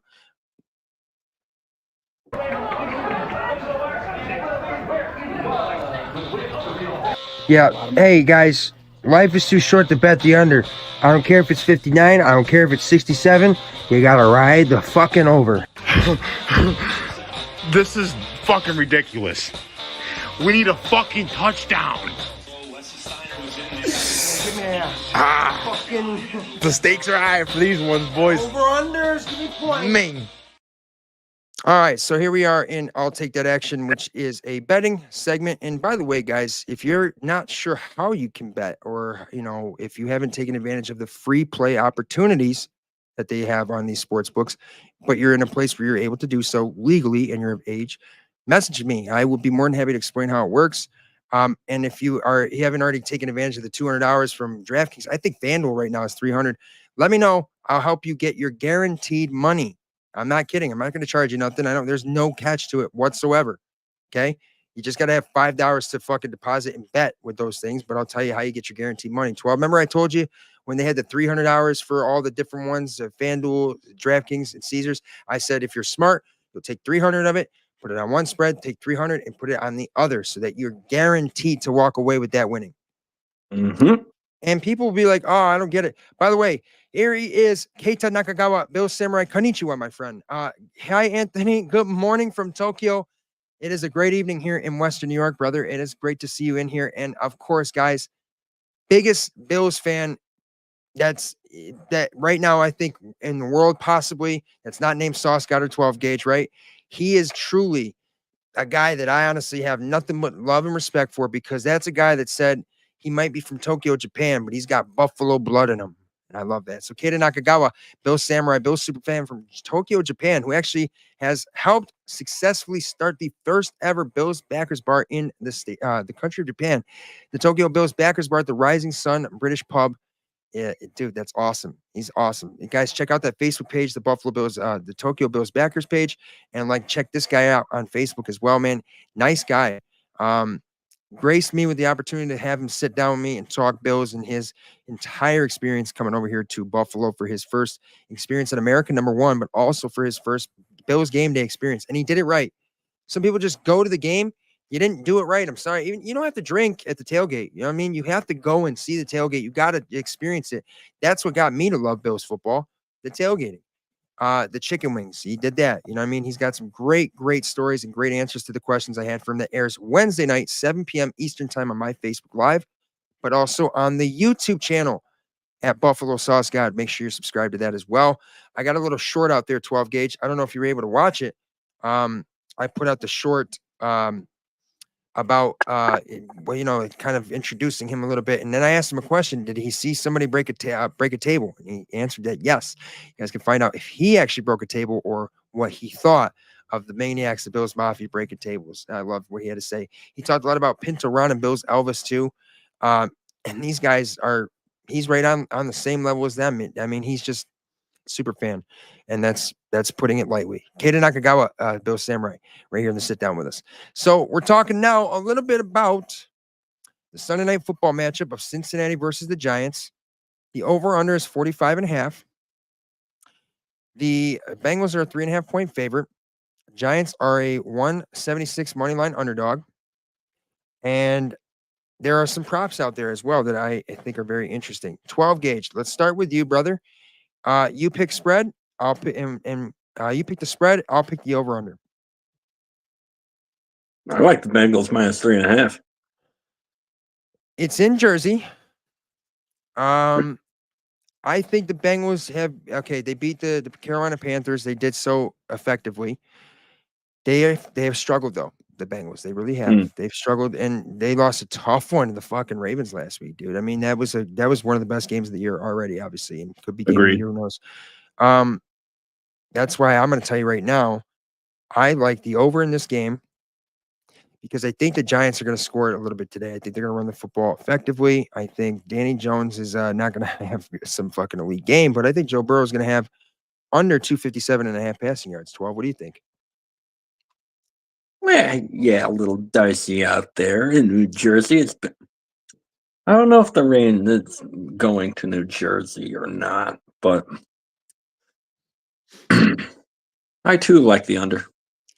Well, no, I'm saying I like the over. Oh no, for Joe Burrow, that's right. My bad. Yep, Joe Burrow. Okay, so rushing yards. I am honestly a fan of Danny Jones getting over 30.5. That's a big number. That's a big number. And I know there's times where he's got that number and then he stays in the pocket and he passes you don't typically see that. T. Higgins over or under 58.5 passing yards. I'm thinking the over there. This one. Mike Gesicki over 20.5. He'll probably have 30 yards. He'll probably have 30 yards tonight. That's what I would say. Yeah, over. Listen, when it comes to prop betting, I know how players play and this and that, but it's trickier than you think. The NFL is just such a weird thing when it comes to sports betting. Picking over under receptions. I don't like when they have like over 5.5, but it's minus 152, right? Like, come on. Just give me a flat out 110, 110.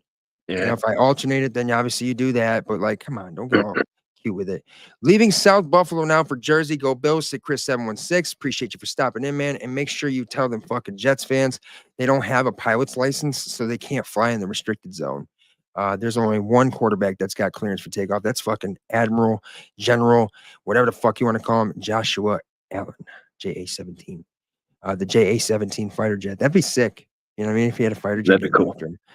If he throws for 1,000 yards tomorrow, U.S. Air Force, I'm telling you right now, you need to make a your next prototype plane is the JA-17. We're talking about a lot of things right here in the sit down. Myself at 12 Gauge having a nice Sunday here. It is no Bills football today. We have Sunday night football still ahead. Bills have themselves a matchup tomorrow night. Chris, I will be in your South Buffalo. I will be in that area with Danny's in Orchard Park tomorrow night for wing night, 10-cent wings. Bada bing. It's like Modown told me, oh, yeah, but there's a 2 beer minimum. It's like, okay, well, that's going to happen anyways. So it's like, that's all that it requires to get 10-cent wings, as long as they're extra crispy and the flavor is good. 12. But I will be honest, there are no, I love wings, but dude, what me and Emily make for our wings, 12 gauge, I'm telling you, there's no better chicken wing. It's literally Emily parboils them, and then how she fries them, and the marinating in the chevettas, it's just so juicy, it's so crispy. And then you throw the sauce in there that I make. I mean, it just fucking boom. I even just ate some of the dry ones with just chevettas, and they were fucking better than some of these, like better than Pizza Land for sure. No Kirby tonight, obviously. No Rampart at this moment. He was in here for a bit, hyped up. Calling me all day, by the way, 12. And then he called me at one point just to tell me he was eating a taco. It's too bad he's not here, because I had a great thing for bada bing, bada boom. You know, the best thing that we heard today. And it was when he called me and said that he this weekend drank a full bottle of Casamigos tequila and rap battled and destroyed Ricky Porter in a rap battle. Ricky Porter from Louie, which that was the most brilliant thing I've ever heard. That's awesome. All right, so team props. You ever do anything like team props, 12? Like, you know, what their team total points are going to be, like anything like that? You ever done that? I looked into it, but I've never done it. Only for soccer. All right, so first off, soccer's hilarious, man, because like Timmy will be like, I went the home team. It's like soccer's tricky, but when it comes to team props, man, it's like that's tough. Because what if everybody got real drunk the night before? They actually just weren't playing like the team that they were supposed to be, right? Timmy told me once so that he can't sometimes do these full games. He sweats it too much. He's got to do like a first inning prop. It's like, all right, cool. You got to win though if you're gonna have a first inning prop, because like you fucking lose, then you're set. You're chasing it at that point. So sometimes you don't want to just get it out the way early, but you get your fucking self a little bit of rhythm on offense early. Then fine, it's all good. If you guys are just now tuning in, hit us with a like and a share, and join us here in the comment section as well. Make sure you're following, like, and subscribe, notifications turn on. But this show is available via audio podcast the following day. Make sure to tune in Wednesday night, 7 p.m. Eastern time, right here on Facebook Live or YouTube Live. For the exclusive interview with Bill Samurai, the Bill superfan from Tokyo, Japan, the founder of the first, the founder and starter of the first ever Tokyo's Bills backers bar. Love that dude. Cheryl DeShong said, somewhat safe down here in Florida after the hurricane of the century. At least we have power now and TVs for tomorrow's game. And I want to say to my Florida people out there, thank God everyone is all right. Kirby's okay. He didn't lose power for the second one. Brad is all good. I'm happy to see you all, and Cheryl, you too. You know, it's tough, man. Everybody talks about how tough winters are here, 12, but I'm not gonna lie, man. I'd rather take winter here than have to deal with potentially. I think a third hurricane is coming. So, like, you know what I mean? And then it's humid. It's just too humid in Florida for me, dude. I can't do that. I die here. I mean, like, I actually get sick to my stomach from humidity. So, 12, what's the nicest weather state you've ever been to? Besides Florida, North Carolina. Okay, I can see that. I'm gonna tell you right now, California, best weather I've ever felt by far. It's nice and warm, sunny. It rains a little bit in the morning, but it's like it doesn't. Shut up, Anthony. No third hurricane. Hey, I'm sorry. I thought that I saw something about it already coming in my. I'm not trying. Listen, if I control me saying that makes the third hurricane happen, then I'm going to say right now the Buffalo Bills will win the Super Bowl, and the Kansas City Chiefs and Patrick Mahomes will never ever be seen in public eye ever again.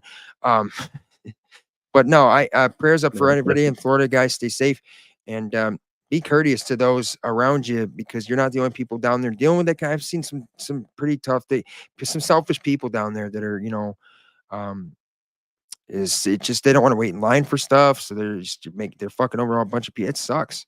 Fuck that.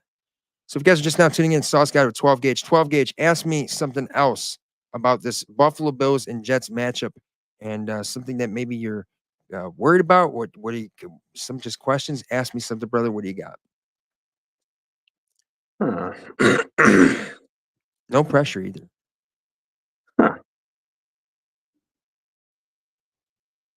What do you think our offensive line is going to look like? What do you think they're going to do? All right, so I was just going to say, I got to pull up the injury report too for this game. I think the offensive line, you talk about a set of guys that's played a lot of games together. Still young with Osiris Torrance, by the way. Deion Dawkins, though, he's that dog. I think we're going to play just fine. And I think a lot of that can be established right away with some serious successful running plays. Sometimes James Cook doesn't necessarily have the easy route to having those big runs, but he is a shifty guy. Even when he just gets a loss of one, sometimes him getting back to that point is huge, right? Yeah. Is James Cook going to play tomorrow? At the moment, he is questionable, but from what I heard, it's like there's like no doubt that he's going to play, but don't quote me on that. Will Aaron Rodgers finish this game, or will you Trevor Lawrence him? First off, I don't know who their backup is anymore because it's not Joe Flacco or Mike White. So it ain't Jordan Love, obviously. You'd like to think that he's going to finish the game. If he goes out against the Bills, then dude, like, is Aaron Rodgers officially like kryptonite, like the Buffalo Bills? Because he just can't play against them. We're right now for the injury report. Khalil Shakir is questionable. We have Taron Johnson is questionable. Ed Oliver is out. And James Cook is questionable. Hassan Reddick is on reserve still. CJ Mosley is questionable. Tyler Conklin is questionable. Michael Carter II is out. I wish it would let me pull up a full injury report, but like I don't think it does. So I'm gonna try to look it up real fast, ladies and gentlemen. The Bills Jets injury report. Obviously, that could change a little bit by tomorrow. Jets injury report. So out of both teams that play in Jersey, 12, which one do you think has the right to call themselves like a New York team, even though they don't have the right? Which one would have more of a right, though? Honestly, the Giants. Oh, yeah. I mean, they did all of us New York people a favor and made sure that Tom Brady didn't get two of them. So that's instant right there. The Jets could have by going to the Super Bowl 2 of those years. But no, the Giants had to save their ass and make sure that didn't happen. And, you know, the Giants, they're okay, even though they beat the Bills in that first Super Bowl loss, which sucks. Here we go. Questionable. Like I said, Austin Johnson, also questionable at this moment. Will play. Josh Allen, Matt Collins, Curtis Samuel, Terrell Bernard. That's good to see, too, because it's not guaranteed every weekend and week out that he's going to play. Mitch Trubisky's his knee's hurting. Taylor Rapp is still he's going to play. He has a concussion, but he's going to play. Daquan Jones will play. Reed Ferguson, his elbow, but he will play. So it's like, okay. Out? No, Sauce Gardner is not out for this game, by the way. Michael Carter, the second, is out. Hold on. So maybe Sauce Gardner like actually more hurt because the dude said that at center right. I think it was DJ Reed I saw go out last week. I thought it was. Oh, that's okay. That's probably who we meant. Apparently Sauce Gardner didn't really care for the firing of Robert Saleh. I agree. I mean, you see what Aaron Rodgers is doing over on that team. It just makes no sense to me. None of them. Yeah, exactly. I will never understand.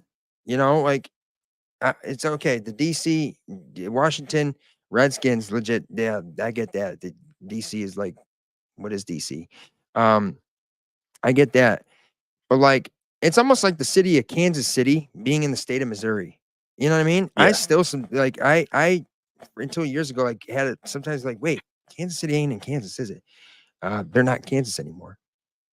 So that's kind of the funny thing. Gage, you ever hear the rumor that the state of Kansas has some legislation in place where they're trying to basically get Kansas City Chiefs out of Kansas City to come play in Kansas? Could you imagine that after, the 3 Super Bowls that they've won in the recent latter of years, and then you have to switch cities? I don't think that's good.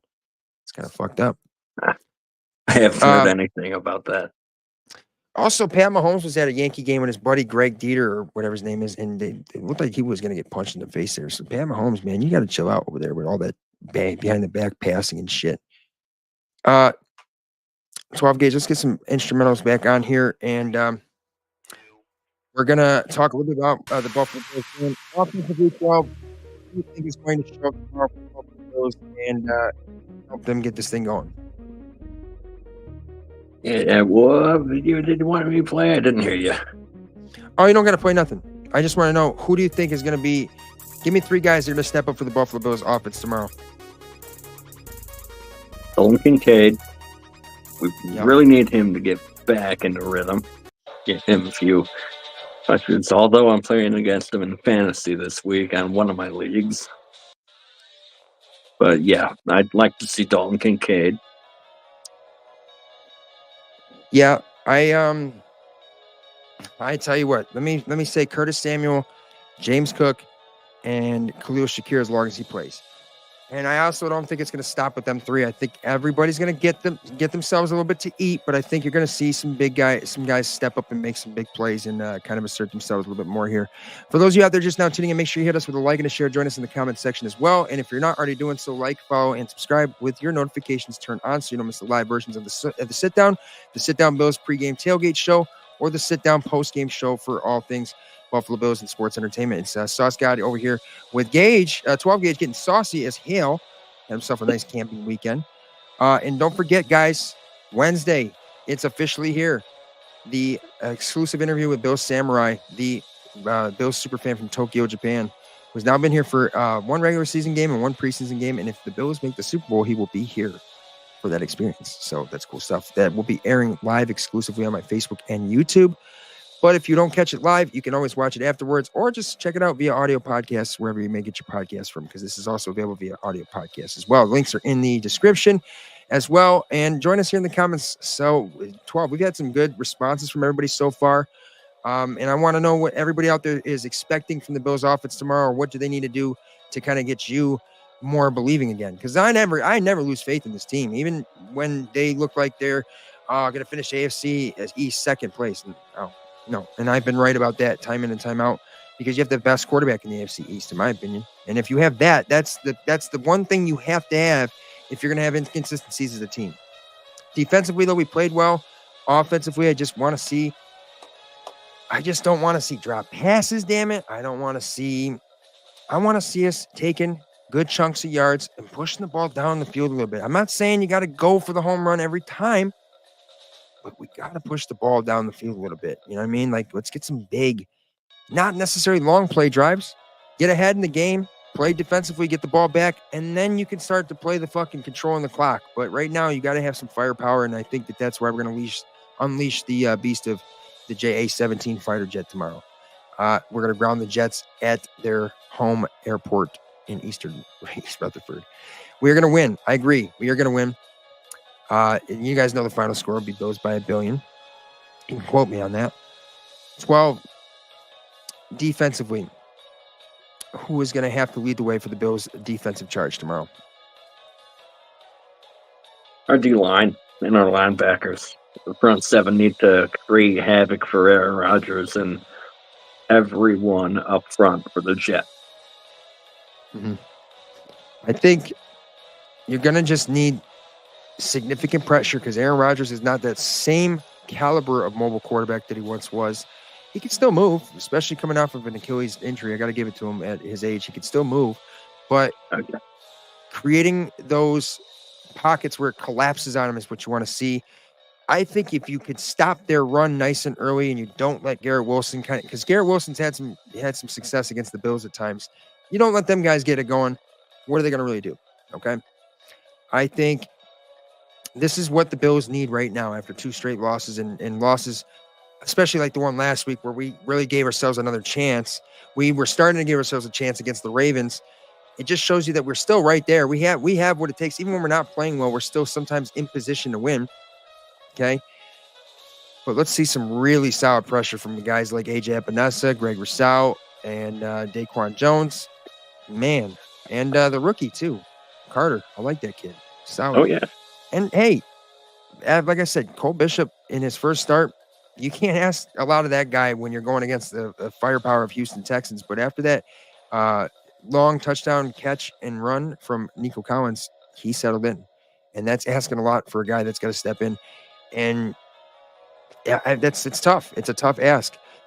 But 12, I'm optimistic because we've been in position really to give ourselves a chance, but we just got to make the right choices and right plays. And I don't want to see us shoot ourselves in the foot. I really believe for the last, 3-4 seasons, the only team to beat the Bills is the Bills. Except for, the Ravens. The Ravens beat us, okay? But we did shoot ourselves in the foot when we had momentum, right? The Bills can beat every team in this league. We've seen them do it. Everybody thought we couldn't beat the Titans with Derrick Henry. We did that. Week 2, Monday Night Football in Buffalo for the most incredible atmosphere I've ever experienced as a Bills fan. They thought we couldn't get past Lamar Jackson. We did that. We thought we couldn't get past the Chiefs. We've done that. Maybe not in the playoffs. We haven't gotten past the Bengals yet, but I have nothing but good. I knew that they weren't going to have that kind of team coming out of the recent years that they've had with Joe Mixon, T. Higgins, Jamar Chase, and Taj Boyd. Like, no, you can't have all those guys. And we're seeing that now, too, especially who knows what the Bengals offense is going to look like next year with T. Higgins possibly leaving, Jamar Chase's situation. Man, Jamar Chase, is he going to have a big game tonight? Because I'll tell you what, there's a lot of people out there being super critical of him. Justin Jefferson got paid a lot of money, right? But you don't hear the kind of noise out of Justin Jefferson or the kind of antics that you've seen from Jamar Chase at times, looking like an entitled. And I love Jamar Chase's play, okay? But he's looked like a little bit of a fucking asshole at times. It's just like, dude, calm down. Like, you'll get paid. You're going to get paid, obviously. They drafted you because Joe Burrow, your buddies, you're going to get paid. But when does the winning become more important for these players? I think that's what we see more of on the Buffalo Bills, and that's why if the Bills make the trade for Devontae Adams, I'm going to have to give it a chance. But I don't want a guy like that that's not happy because he's not playing with the guys he wants to play with. Be a guy that can make a quarterback better. You know what I'm saying? Be a guy that can make a quarterback better, and that's what I thought Stephon Diggs was for us. But obviously, when there were struggles, he just wasn't okay with it, and that's not a true teammate. I think you got to have great body language out there tomorrow night too. You know, if you drop a pass, I want to see some hype. Like, it don't matter, we made a mistake, let's get him back next play. I want to see that. We have the ability to defeat teams immediately in games where they don't look like they even want to fucking play anymore. 12. But we sometimes are starting to have that look when things aren't necessary. We're going 3-and-out. I don't want to see 3-and-outs tomorrow either. I think if you at least, even if you're not scoring on all your drives, if you're at least getting one new set of downs and pushing the ball down the field a little bit, getting the battle of field control, and your defense plays sound, you'll find a way to get it going. Jets do have a great defense, but this is a team, again, now with an interim head coach, and they've never really had it going yet in the last 2 seasons because Aaron Rodgers played 3 seconds last year, and it's not quite what everybody anticipated the Jets to be at this moment. So let's, Bills Mafia, let's go out there and shut the fucking people up that said the Jets were the favorites to win the AFC East. And like when we do win the AFC East and the Jets don't, let's go and say to those people, would you like to get fired or would you like to apologize to the Bills Mafia? Because I think that's a fair trade-off, right? 12. All right, so let's get a couple more segments and then we're going to get the hell out of here. It is Sunday night. Sunday Night Football will be soon with the Giants and the Bengals. The Lions are still beating up on the Cowboys. That's cool to see. Let's go ahead and get into let's just go on and getting saucy. And this is presented by Duff Swimming Wings. Remember that medium is hot. And if you can't handle hot, don't ask for hot. And you don't have to ask for an extra crispy at the original on Sheridan Drive. But Duff's fucking greatest chicken wings I've had. My highest rated chicken wing. There's a lot of great ones out there, but that is forever be my favorite that are not mine and Emily. So here's Getting Saucy right here in the sit down on Facebook Live and YouTube Live with Sauce God and 12 Gauge. As far back as I can remember, I always wanted to be a gangster.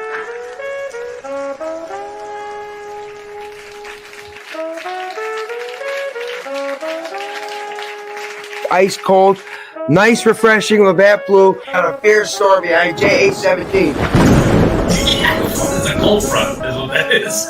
I'm fired up this week, ladies and gentlemen. I want to get you fired up. Bills Mafia, you want to hear me getting saucy this week? It's simple. Mac Jones and the New England Patriots, and also, too, the Miami Dolphins, and anybody that's got anything bad to say. Bills by a billion, baby. Let's go. Let's go, Bills.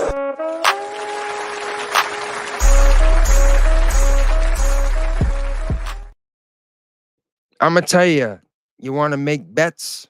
Well, remember the only team that plays in New York, and it ain't the Jets. Buffalo Bills, you know it's always real. How do I feel? Well, I feel like still. We have the will and the power to win. And I'll tell you, minutes turn to seconds, and seconds turn to hours. And that's how it will begin. Aaron Rodgers looking more like an LA Dodger. Aaron Rodgers better not bother. Because Josh Allen in the AFC East is the father. And I'm going to tell you, the Bills are going to have to give a little bit of prayer and some holy water. They'll fix their woes because that's how it goes. And everybody knows that Josh Allen had everybody shook and froze. The Bills going to heat it up, and the Jets, we going to beat them up. So in your seats, we're feeling tough. Getting Saucy, of course, is presented by Duff's Miss Wings. It's myself and 12 Gauge. Now, normally I would do that with a beat in the background, but I just want to give it a little bit of poetic rapness. The Jets are going to come tomorrow. They have got a must-win in front of them. New head coach, obviously, taking over for Robert Saleh as their interim. And they have 2 wins and 3 losses. Again, don't let Aaron Rodgers get going. Don't let him get any sort of rhythm, and don't let them have to not whoop your ass. Get out there early, get some firepower going, and I think the Bills are going to win tomorrow in a nice fashion. Maybe there might be some woes at the beginning, might be some woes during the game. It's an AFC East divisional rival. You have to remember Bills Mafia, even if they're not good, they could still give you a tough time and a headache. Miami with their 3rd-string quarterback years ago in the playoffs. 12, final score prediction for tomorrow's game, Monday Night Football on ESPN and ABC.